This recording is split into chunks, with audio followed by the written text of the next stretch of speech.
Okay, welcome back to Xenoblade. Sorry, I had to adjust the volume.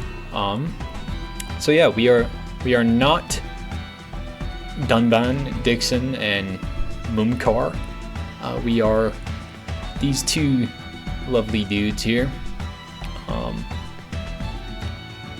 Which, yeah, okay, they have revealed the names. That's what I was trying to figure out. Shulk and Rhine. So yeah, in the first part, a lot of typical setup. Not as bad as something like Xenogears or Xenosaga, but we'll get into that later, I guess. So I'll probably be saying that a lot for a bit. But yeah, let's just take in the gorgeous environments here that are have no right being this good for a Wii title. Although it kind of looks like a PS2 game. And of course, if you're used to the Definitive Edition, you will be you're probably like tearing your eyes out. You probably think it looks like trash, but yeah, personally, I kind of like the original look here more, at least for the characters. They kind of look like uglier, I guess, but they look more stylized than kind of like just the normal anime JRPG look that the Definitive Edition has, which I still love. And I love all the quality of life stuff that is in the Definitive Edition and the extra chapter. Future Connected. Yes. I had to fact check in my brain here. Yeah, so let's just continue following on the crazy taxi marker there. Here's a different enemy type, so I will fight it. It is a little skeeter. And you know what they say about little skeeters? Sorry, notification. But this will probably be the last enemy. Yo, got some rare loot. So this is a rare treasure chest. Got some sweet nectar, some skeeter crystal, and some metal lancers. I don't know what that skeeter, how they were carrying them, but you know. The little blue dude in the distance there is an item. If you see me walk past any of those, especially later in the game, scream at your device and tell me to not pick it up, because I will run at it even if I have like a million of them. It's just like a reflex. But yeah, there's a thing called the Collectopedia. That's what that was talking about. Basically every level or every little biome here has a Collectopedia page. You'll have to get all the items and fill it up, and you get goodies, right? So I'm trying to think of more stuff to talk about, so that's why I'm fighting this dude. But basically, our little boy here was gathering junk. He is a kind of a scavenger, tinkery dude type guy. Bunnet paw and a stiff hair. And Ryan is a very protective, strong kind of dude. He was out looking for him. He was worried. They appear to be pals, maybe more. And yeah, so we have to return back to the colony. There are colonies. They're basically settlements, right? That's kind of what a colony is. Got a new item there. That's nice. And yeah, they're just like numbered. There isn't like a... I don't believe there are like named places in this. I could be wrong though. Yeah, it has been a while since I played this. But yeah. Don't know. That is a new enemy. Yeah, I think it is. Pretty much doing the Nuzlocke of Xenoblade Let's Plays. That would be an interesting challenge. Can't promise that I won't die though, so I don't want to go that far. That would be cool if we do this whole thing without dying. I could probably do it. I would just end up playing a little conservatively, especially towards the end. I'd probably be grinding for a few days. Yeah, I don't know if I mentioned this, but yeah, I guess I implied that I have beaten this game a bit, so I do know what I'm doing, but at the same time, I'm gonna try to pretend this is more blind than it is, because I don't want I want this to be enjoyable for anyone who hasn't beat the game, played the game, or any Xeno game. Yes, so I should probably explain that next. This is Xenoblade Chronicles, which you might think is like the first game in the series, and it kind of is. Basically, the company Monolith Soft. Oh, we have a cutscene. Sorry, history lesson is delayed. In Colony 9, there it is, bustling with life, filled to the brim with, you know, goodies and quests and all sorts of wacky characters and things to do. So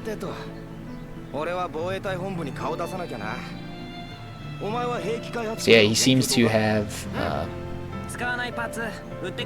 seems to be like an engineer type of sorts, and Ryan appears to be a military type. Some of this stuff I have forgotten, but yeah, and our party has changed. And yeah, we don't need any of that. Yeah, you can sell things, and yeah, we have a landmark here. I'm gonna get some more goodies while I explain the history lesson here. So basically, Monolith Soft is a RPG company. Well, basically an RPG company acquired by Nintendo, but they weren't always. They worked for Namco and stuff, and they were formed from the remnants of a team called Squaresoft, or at least some people from Squaresoft that worked on a game called Xenogears, and that marks the beginning of the so-called Xeno series, which may or may not be a series. Yeah, I'm not gonna comment on that, but yeah. But yeah, it pretty much is a series. Anywho, so we have Xenogears, and we also have Xenosaga, which was the title developed for Namco, as I mentioned, or at least sort of, you know, developed for / ruined by Namco, which I actually thought about doing at least Xenogears first, because Xenogears means a lot to me, but Xenoblade means a lot as well, and it's my favorite. I don't think this is actually a model. I think it's just a texture. That is going way back. That's like PS1 style right there. That's hilarious. But yeah, I just love the way this game looks. The characters, they're like kind of ugly but kind of not, and I like that. They're stylized, especially in the concept art. You can see where it was the artistic design or the art direction, and when it was technical limitations. Because I mean, this thing is massive. Like, these levels are huge for a Wii title, so they had to make some cuts, of course. A beautiful, lovely park here. Good place to take a special someone, perhaps. Our boy here, he loves diving, so he can take a fall. And what do you know? We have some secrets. This game is the world here is filled with secrets. That's probably one of the most fun parts about the game, is just exploring all the little nooks and crannies in the world. This is a new enemy, I think. If not, sorry. We're also kind of by ourselves, so we need to play it a little safe here, especially if we're continuing the Nuzlocke.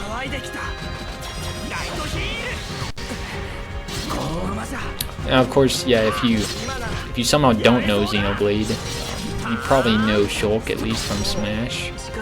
The nut runs over, the Nuzlocke is over. This is a good Let's Play, guys. Thank you so much for watching. This allows me to explain death, so you will respawn at the nearest landmark. Yep, they just said that. Which, that was all part of the plan. The Nuzlocke is still on. But yeah, I hope that doesn't kill us. Okay. So let's just continue on here. I also I really need to start timers. I have no idea how long this has been going on for.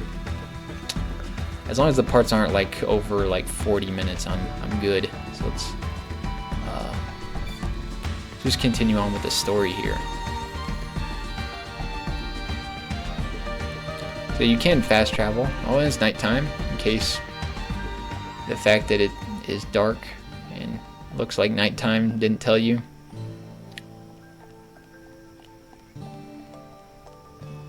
So yeah, I'm gonna check out the Collectopedia, actually. Forget where it is. It's not there. Under quests.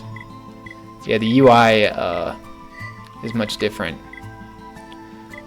So we do have achievements. I don't know if I'll 100% the game, because it can be kind of tedious. I really thought it was under there. Huh. Area maps, it's gotta be there. It's not. There it is. Okay, so at gym crafting, we haven't gotten there yet. But here we go. Got some veg, sweet wasabi, we'll fill this dude out. Cool potato, red lettuce, strong dandelion, and a moonflower. Prairie dragonfly, giant hornet, white beetle. Dang, did we?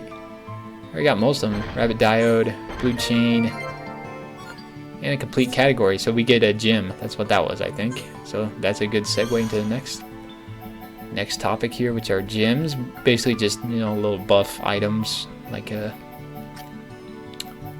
Oh, there's a lot more. Okay. Typically, the way it goes with the Collectopedia is in like the first 5 minutes of entering a new level, you'll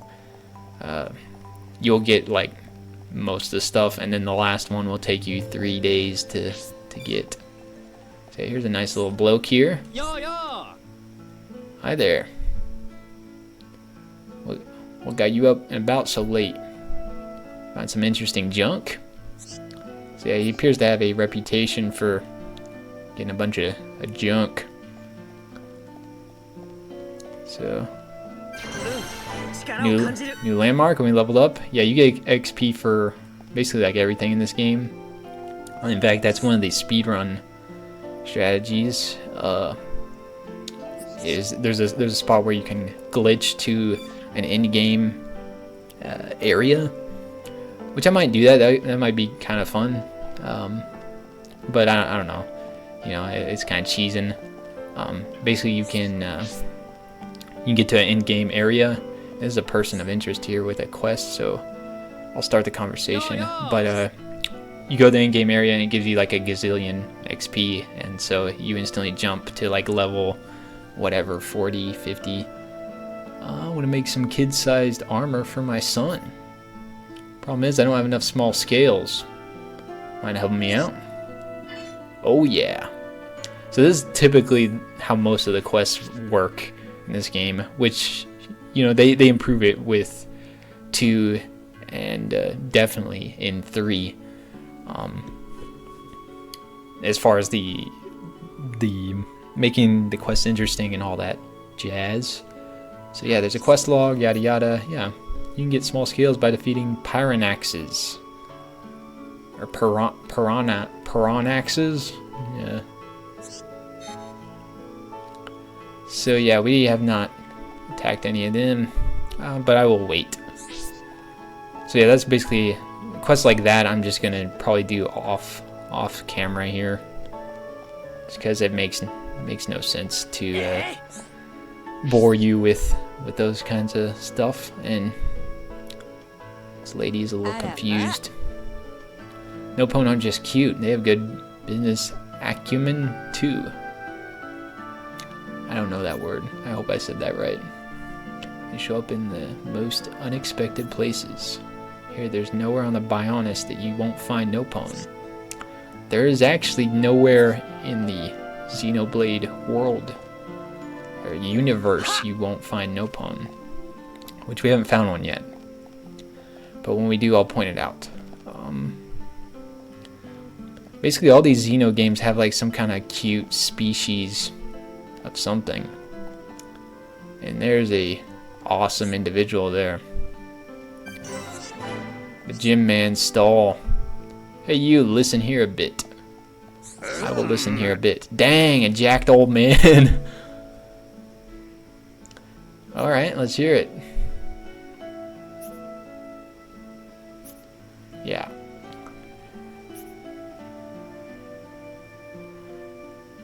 Yeah, so basically all the energy in the, or all the energy that makes up life in this world here is derived from ether. And that's what he's talking about. So yeah, monsters can drop ether, and there are also ether gems and ether crystals.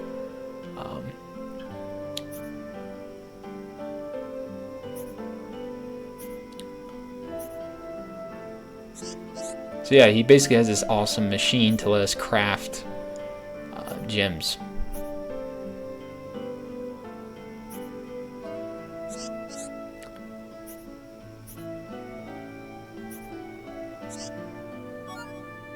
Yeah, so there we go.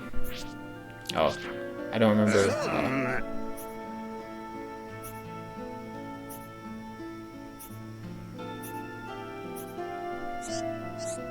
So yeah, I guess we have to progress in the story here.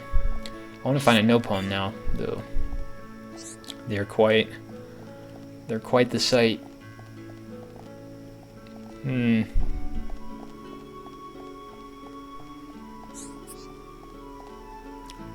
But I do suppose this is a good spot to end on. So, will I find a no pwn? Stay tuned.